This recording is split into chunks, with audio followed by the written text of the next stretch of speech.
Okay, hi everyone, I'm back, and this is Roxy's Journal Stitchery, Volume 6, and it's episode 2, but it's kind of really the start because now we have our first prompt.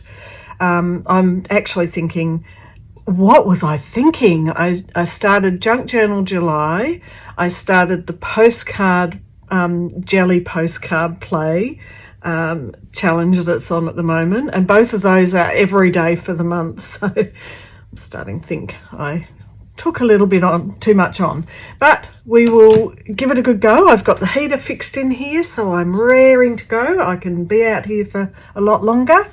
As you know, you saw my little book that I'd started with little hints and helpful bits and pieces. I don't know if I got past this page. We're in autumn, so my book is going to be a little bit out of date in terms of what I draw and write about. But anyway, the liquid amber at the front at number 2's house had been dropping its leaves, so I just thought, oh, I'll just pick up some of those and draw them.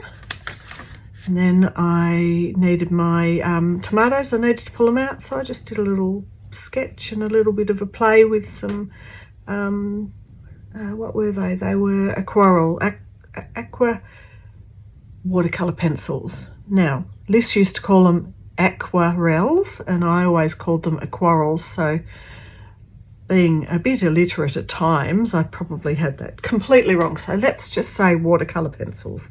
And that was fun, because that was all that was left of my tomatoes, just one or two, and all the leaves had dried up and died, so they've been pulled up now, and I've planted fennel in that tub, and it was fennel that I'd bought fresh from the shop, and I'd been using it, and then it got a bit yucky, so I just ripped off the tops, and there were little bits at the bottom, no, not even any roots, and I shoved them in the ground, and guess what?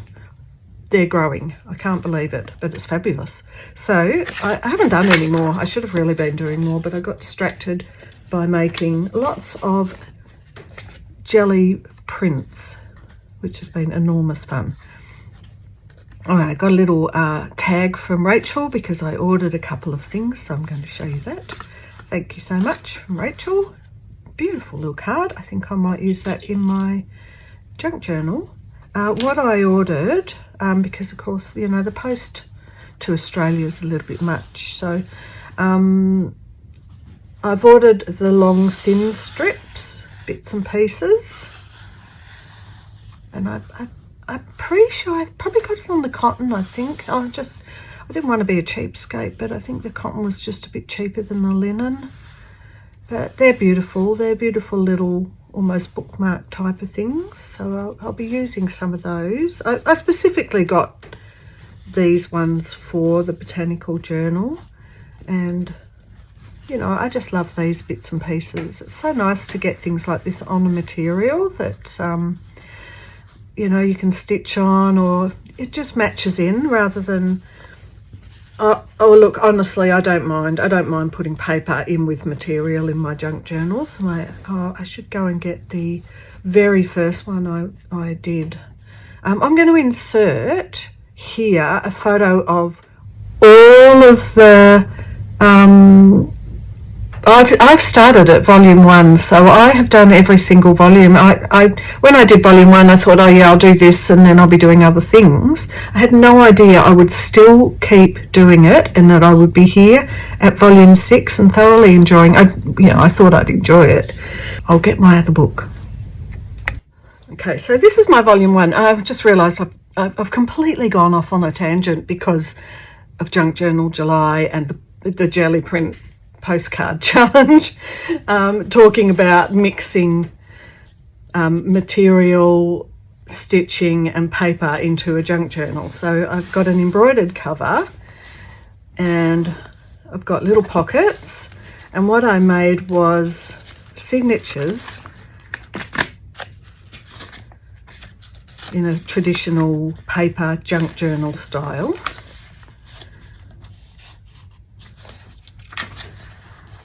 Bits and pieces. including sewing machine stitching and pockets. And then after the signature, I've put in a material signature, so 2022. It feels like it's many more years, but because there's 2 volumes a year, it's, you know, it's a shorter time frame in terms of years. But this was our little samplers, and this is a printout onto it's like a printable canvas. So I just printed out the names of the stitches, so I've got a memory. And I think this was just, I put what the clues and the hints were again on, printed out on that canvas. And that was a double print, so I used a printable and I overprinted the type. And so I know what every page is. So we did January, bouncing runny, February, neutral flowers. I like that. I did a different style of thread painting where in the middle I've used a lot of thick threads, but here it's basically counter stitching or running stitch, and it's got a really, I quite like the effect. What was March was antique or reclaimed and bright butterflies. So I have materials that are reclaimed.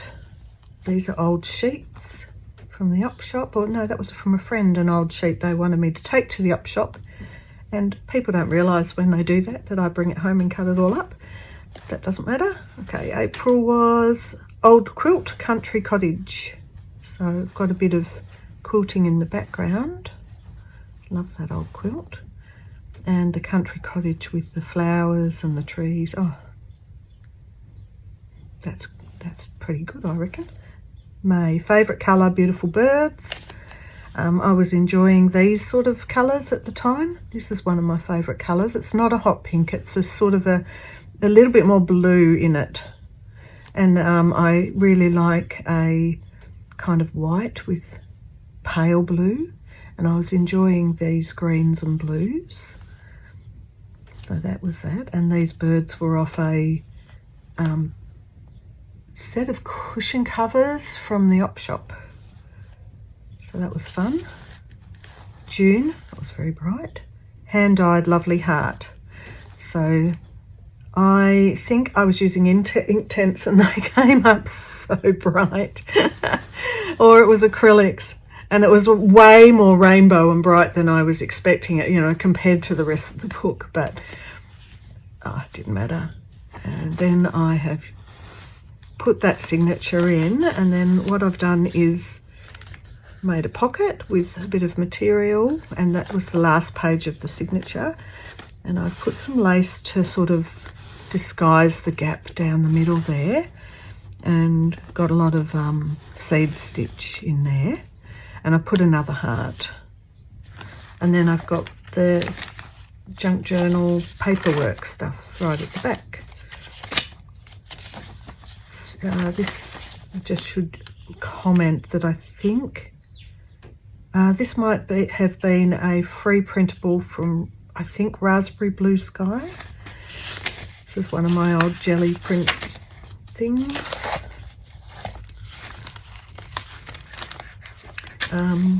Or if that's attached to that, then that's actually, I think that's more like Francesca Noons, who gave us a freebie once.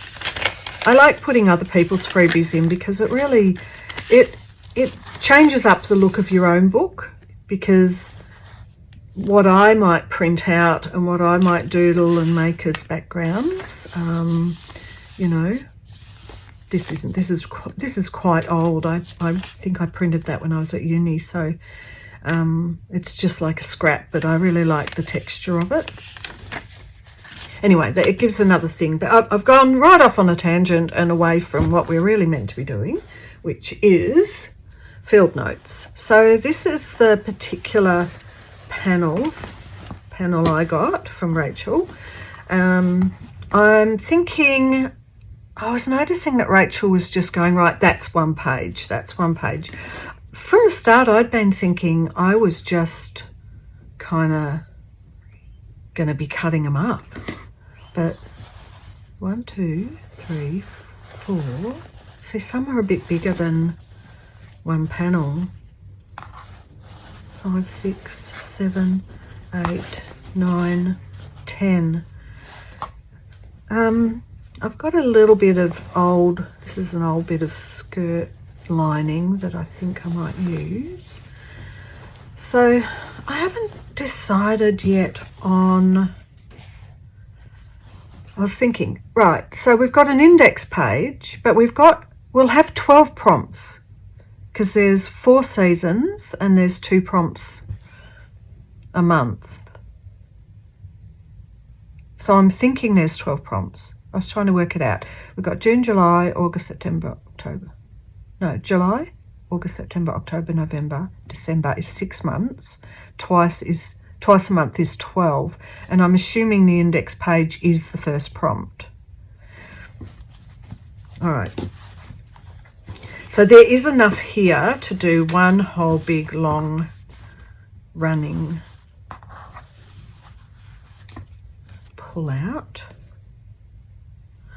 Oh, I should have grabbed my other book. Okay, this is a bit of a show and tell today, I think. I want to show you my winter journal, which was volume 3 or 4? 3, 4, maybe, because I did do a concertina. So I want to show you that. I'll just get it. I can't remember if this came first or down the garden path. Yeah, anyway, whatever.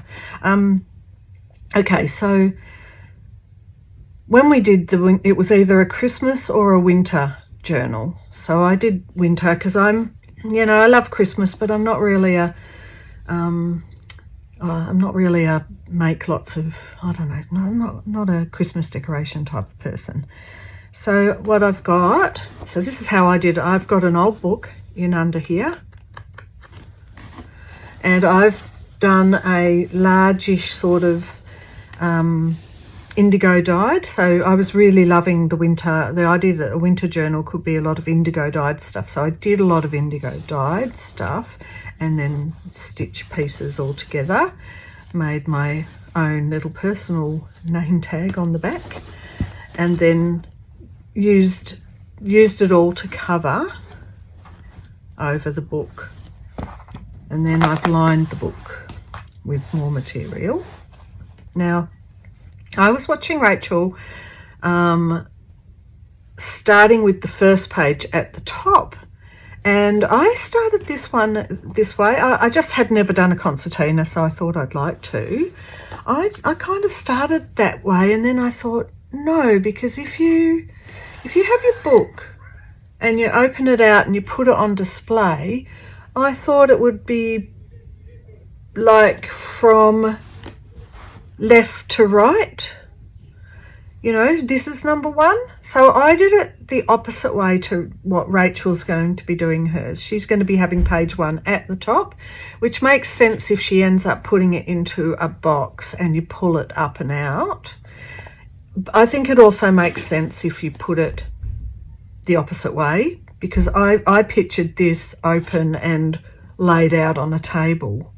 That's how I was picturing it being displayed, if it's displayed anywhere. So I'll just show you if I can.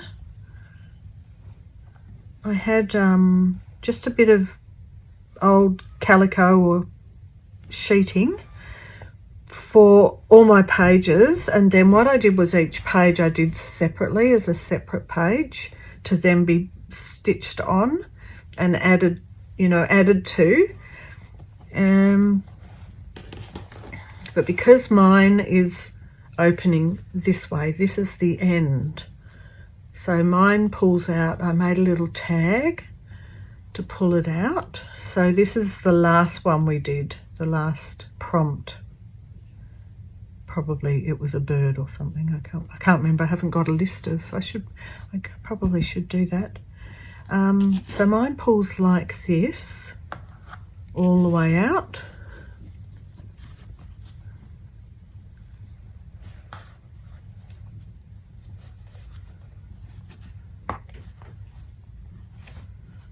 So you can imagine it's quite long, because I did a much larger one. I think that I was thinking that the last journalist stitchery book I'd made was a small size, and I'd felt that I felt sometimes that I was a little bit cramped, or no, I didn't feel cramped. I really actually loved this size. What I thought was I hadn't given myself room to see what would happen if I went larger. You know, where would I go? So I'd kept it fairly contained on each page. I think they're both valid. They're all the ways we learn, you know, they're how we learn about things. Now, what I did, aside from this one, because I knew this was going to be showing and a tag was one of the prompts, I realised that it doesn't really matter what's on the back, but I still just wanted to make it like Rachel's talking about, covering the back. So I just had this bit of material that I put all the way along the back, is a bit of Indian wedding material, like it's a wedding sari or sarong, and I just really love that colour of that blue. And then I put one of my favourite, I just love this lace, I love it, and a bit of the broderie at the bottom. Sorry, it's a bit big, I hope I'm in frame. And that just goes all the way along the whole back. So you don't really see it, but it does kind of add to, you know, it gives a bit of a, I don't know, a bit more depth to it if you get a little hint of it at times. But anyway, I had a bit of extra material which I folded over and then folded over again and put on a bit of lace, and that gave me sort of a tab to pull to open it. So I know I'm not actually making anything at the moment. I haven't got there yet. But I just felt that there were things that I wanted to show you about what I'd made in the past that made a bit of sense. So now, after looking at all of that, after seeing what Rachel and Sarah both done, I'm now thinking, I like the idea that Rachel's just putting this whole thing down as a backdrop, but then I'm just feeling like, what happens if you get to this page and it's a prompt that doesn't match that page? Do you know what I mean? Like, I feel like I'm going to do these as single pages. That's what I'm thinking.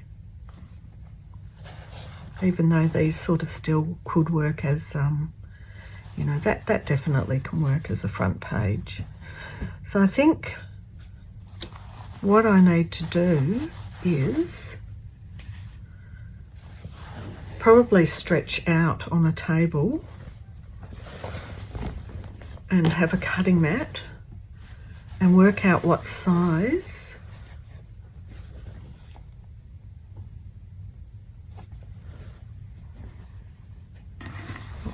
each page is going to be. The thing about, see here, this is an actual page, but then that comes over onto that. So it's like double pages. That's a double page. That's a double page. That's a double page. That's a double. And that's a double. Right, so there's 1, 2, 3, 4. So there's 5 double pages, which is 10, but we've got 12 prompts. So, oh, I just had a thought. Okay, I'm going to run with this. Okay,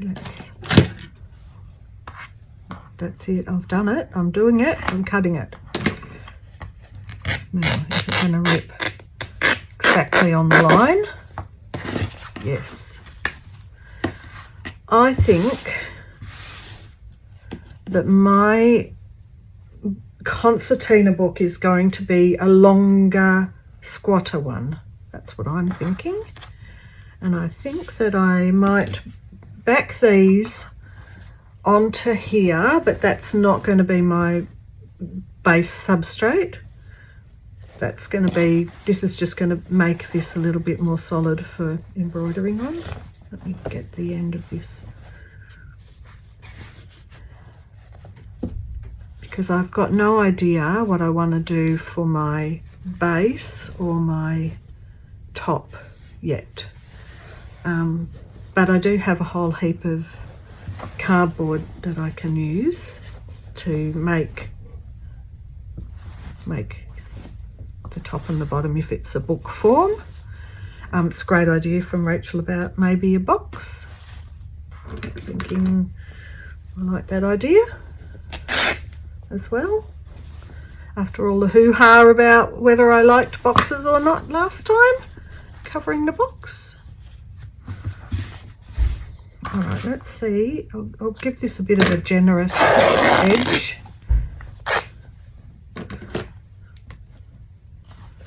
Make sure, I just want there to be enough around it so I've got room for outer embellishments if I want. The other thing is, I'm just doing a lot of thinking out loud as I do this, which shows I haven't really planned anything too much. Just imagine this is first 2 pages. Now we do have 10 panels, or we've got 5 panels of 2 up. So 5 panels, 2 up, and there's 4 seasons. So each season, that's not going to work, is it? 8.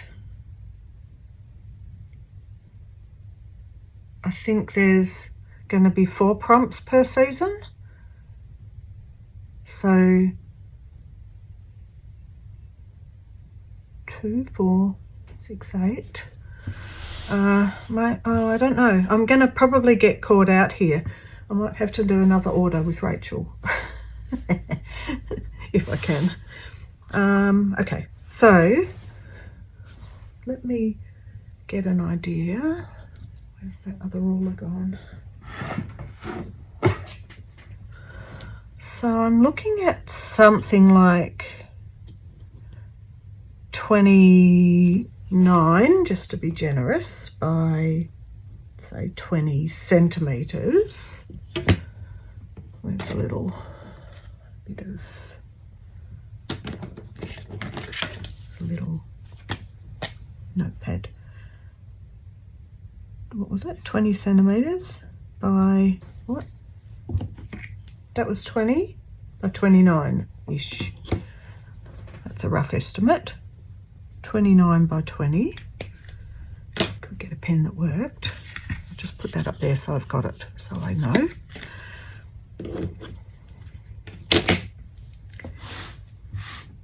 And do I want this to be my intro page? That's the question. Yeah, I think I feel a bit better about doing a whole range of 1 or 2 page panels and then thinking about the concertina after, because I've also already done a concertina, so I may not do a concertina book. I mean, I don't mind doing a concertina. I quite like it.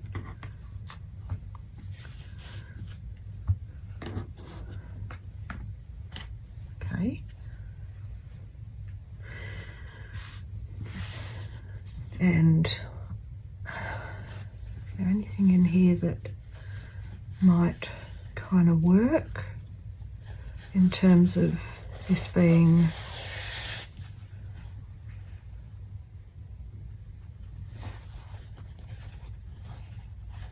right? There's 1, 2, 3, 4 of those, so that's plenty of those. And there's a few of these.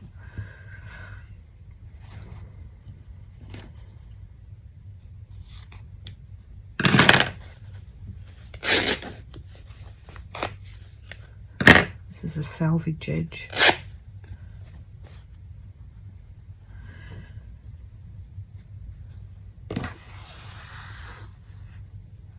kind of like this. It really is a kind of a nature journal, really, isn't it?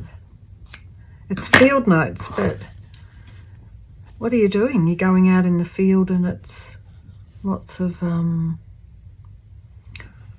things that you're going to see and draw. So it's really going to be a nature journal. I'm not convinced that this is going to be my index page. I'm thinking I have to make a totally different index page as a single sheet. So I guess I need a bit more of this. Yes, because I don't mind. So if I do another page, sorry about thinking out loud about all this as I go. If I'm doing another page that's a front page, this is probably going to be a bit messy until I get into it a bit more.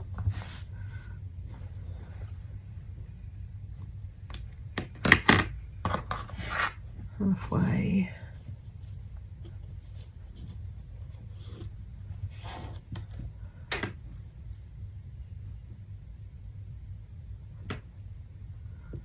So let's see. About halfway's about here.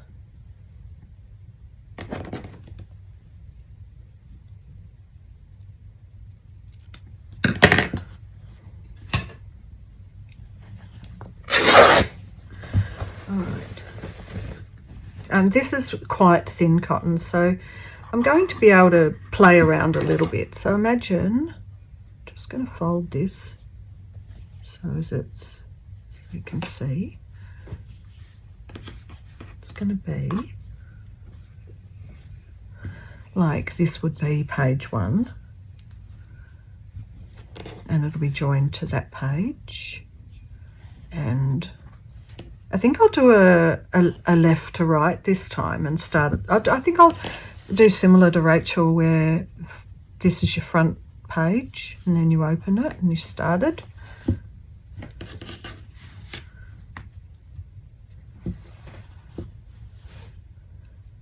So I've got to put an index page.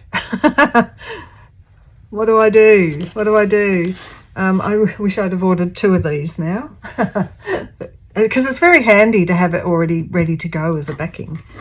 All right, what do I want to do if I'm doing a front page or an index page or just an announcement that this is what it is? I wouldn't mind a bit of this same material in a plain to have under.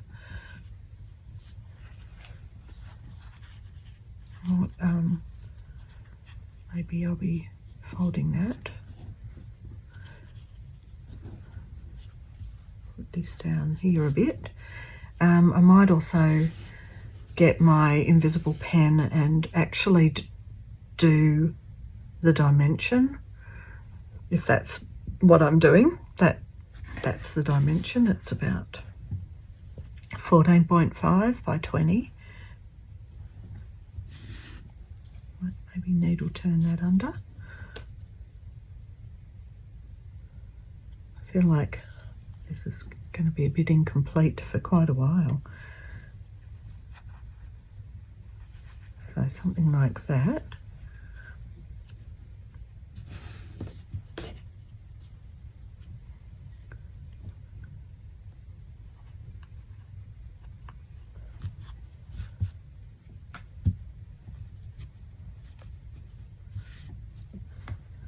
Okay, got to start.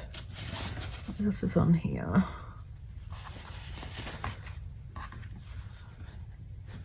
Doesn't really relate as much to field notes. So, got to find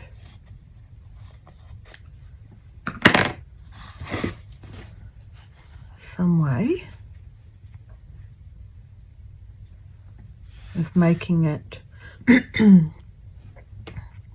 like a front page. I mean, an index page,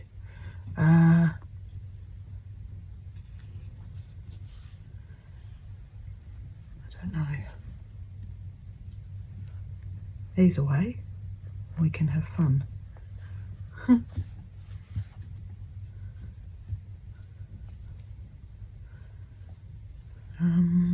Not sure about this now.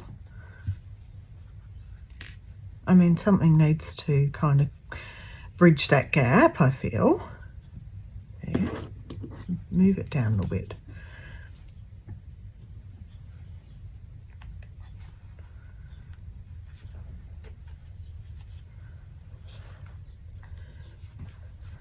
I was also thinking about how field notes can be very scrappy, but they can also like be sparse. It's not going to be like a real sketchbook out in the field would have lots of writing and sketches and stuff. So I have to kind of get my head around how to transfer that to embroidery and a material kind of book.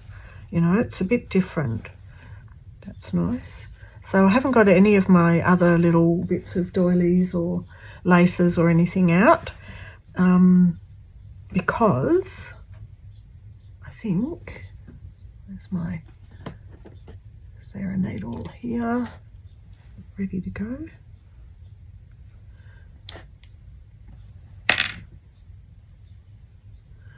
It's a work in progress. So let's separate that from those, and let's just say whatever this is, whether it's front cover or whether it's I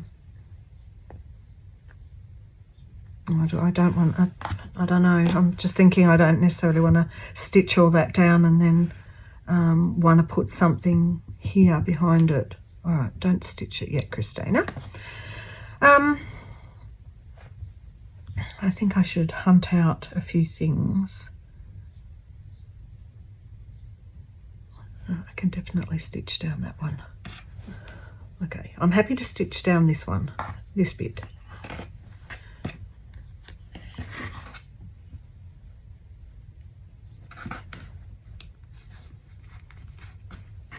That edge there. Where's my mat? So now that I've started doing Junk Journal July and a whole heap of jelly printing, I think what I have to do is have a dedicated filming space, which this was, but I've been doing my postcards, so I've started, and my paperwork here. Yeah, I think I've got to continue on with the cleanup, getting it all sorted. I've got to go out to Woodend to I got a message from Nathan actually. So one of the reasons I bought home a lot of my stuff to work at, partly I think through COVID, and stopped working out there as an actual studio, was because I had all my paintbrushes and everything out, and he does have ADHD and he does forget things, and I'd often turn up and he would have not locked the shed, and so it was a bit of a worry. But anyway, I got a message from him at like 3 a.m. last week saying, did you move blah blah and blah blah? And I went, no, I think that's how they were when I was there to see the fireworks. And he said, someone's been here and gone through everything. And I said, can you please lock the shed? Because I've still got stuff in there. So he's locked the shed up, but I definitely, I don't have anything of value there anymore. And anything I've got there, I don't think, if it's like a box of collage papers or something, it's not something thieves are going to want. I was more concerned about my brushes and stuff like that. So I do have a table I want to pick up though, so that's yeah, I've got to get that. It's a very big heavy table and I can't lift it myself. I need to get out there and check out if the legs come off, because that means it might be easier. Either way, I need to get the rest of my stuff out of there, go through it, sort it out. So we'd already planned in spring to get a skip in and to do the big cleanup, because he's, you know, people, when he shared with other people, a lot of them left their crap there. Then I took my crap out there to have a studio, and so it's not really, a lot of it isn't even his stuff, so it's a bit unfair. Little bit unfair for him, really.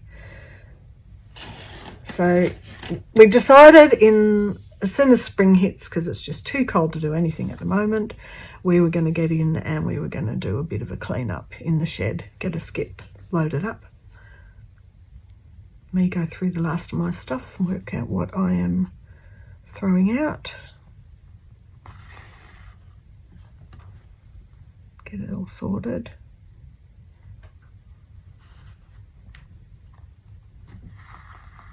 Just found another needle with a slightly different thread. I like that. Yes. So that happened. I'm just so glad, if someone was going through everything, that it really wasn't when all of my paints, brushes, jelly plates, everything was there. Just a bit grateful. And he doesn't have anything really of any value, because out the back there's things like an old fridge that doesn't work and stuff, and they've all got to go to, you know, someone who can fix them up, get them and do whatever they do, take them away and get the copper out or whatever they do. I guess it's it's probably a wake-up call that we've been talking about it for a year or two and haven't done anything about it. So it's time to get that sorted.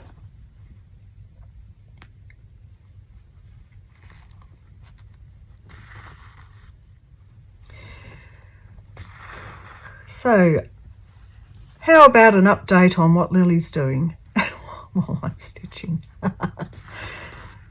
So she had a job. She decided she wanted to move back to Melbourne, so she said no to that job. So she applied for lots of jobs in Melbourne and didn't get the two main jobs she applied for, she didn't get.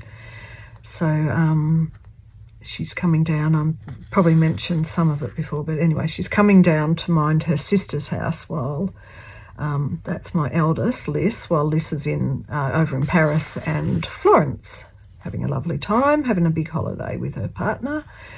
But she has a dog, so Lily's going to mind her house for a month and look after Cody, the wonder dog. He's a bit of an old man now. Now, will it be all right if I still stitch over this whole thing?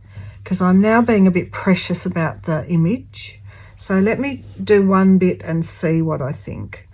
So now the big thing is, next week I'm flying up there to be there for her graduation. So we're all excited that she's finally finished uni at the ripe old age of 29. Honestly, I was still going back to school and studying in my 40s, and who cares? I love it. It was great, and I don't mind. That's what she's doing. It doesn't matter that she's doing it later. She's done it. Now it's done. So when I go up there, it's a bit of a. I don't even think I could manage all of the things that she's doing. She's going to. This week, she's been getting someone to take over her room in the shared house she's in, and that should happen. So Wednesday, she's got a track book to take. She put all her stuff in storage when she moved from the last house into the house she's in now. So Wednesday, a truck's coming. She's putting what she has in her bedroom, which is just basically a bed and a table, in the truck and taking them to her storage unit because she put all her other stuff in storage. Then I arrive Thursday morning, and she's going to stay at the Airbnb with me because she won't have a bed in the house anymore till Sunday morning. And then on Saturday and Sunday, she's finishing her last 2 classes of her Pilates teacher training course. So when she's done that, she only needs to just do teaching hours, so she can do them in Melbourne, so that doesn't matter too much. And Monday morning or afternoon, she picks up her and her friend Ollie, who's got a job down here and he's also moving down here. They pick up the truck and then they go to the storage unit and to his place, and they load it up with all the stuff, and then they're driving down. And in between loading it up, picking it up, loading it up and driving down, she's selling her car and he's selling his bike. So that's got to happen all in half a day. He's all right because he can leave it with his brother and his brother can keep it for sale. And she's all right because her car has got so run down and so demoralised that it's only good to sell at a wreckers, and she's got a place who will take it. So that's all organised. So 2 days they drive down. They arrive here on the Wednesday night. So they've got basically to load the truck and drive it down over 2 days from Monday to Wednesday night. Like I honestly think they're kidding themselves that they're going to get all this done, like in the right timing. So the idea is that they really want to try and be in Melbourne near my place at Roxburgh Park, which is where a large, cheaper storage unit is. The idea is they want to be here by Wednesday, 5 p.m, so they can sign the paperwork and then they can unload at night. You know, they can go till midnight or something because the truck is due back the next day at 1 o'clock, Thursday. So if they don't get back here on time, because they might not, because, you know, you think that you're going to be doing all this really quickly and it's going to be fine, but maybe not. Like, that's pretty rushed. Like, what if it takes way longer to unload? And what, you know, like, what if it takes way longer to get all the stuff from the storage unit in the house into the truck, and that they leave later than they think they're going to be able to leave? You know what I mean? And then basically, if they don't get back by 5 on the Wednesday, they've got to, because they can't just go and unload it, they've got to sign the paperwork at the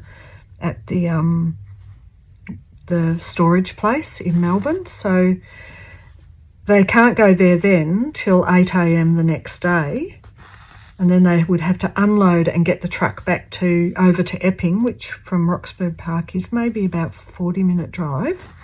They've got to be able to unload it all, get the truck to Epping by 1 o'clock, but then they also then have to quickly get to Liz's place, because Liz is flying out, like Liz's flight's at 9 that night, but she'll still have to go to the airport at, you know, because it's international, she'll still have to go to the airport at 4 or 5 or something.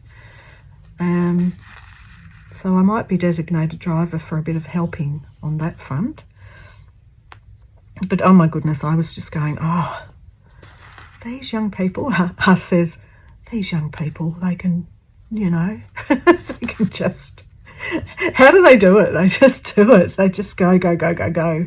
I'm like, I really feel, like I said to Huss, I really feel like we should be going to help them unload. So he just said, it's not like, it's not our thing at our age. You can't be lifting out fridges and, you know, it can't be helping. So I offered Lily when I've got a local handyman guy that really, he's so great. He just doesn't charge super amounts. Let me just check what I'm doing with the canvas stitching. I think you can still see the design. Not unhappy about that. I'll keep going with the story. Anyway, I agree with Huss. Like, my hands, even just doing embroidery for, harder for a day or two in a row, my hands are just in pain and tingling. And we both have had a little bit of back issues, so it's just not our thing. It's not our thing to be unloading. Get in your 60s and you go, no, we're allowed to say no now. We don't have to do. I'll do something else. I'll drive Liz to the airport, or I'll meet you at Epping and drive you to Liz's if you're on a tight schedule, that sort of thing.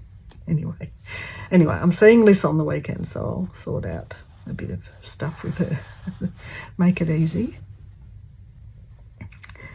Oh, I'm so glad I'm not.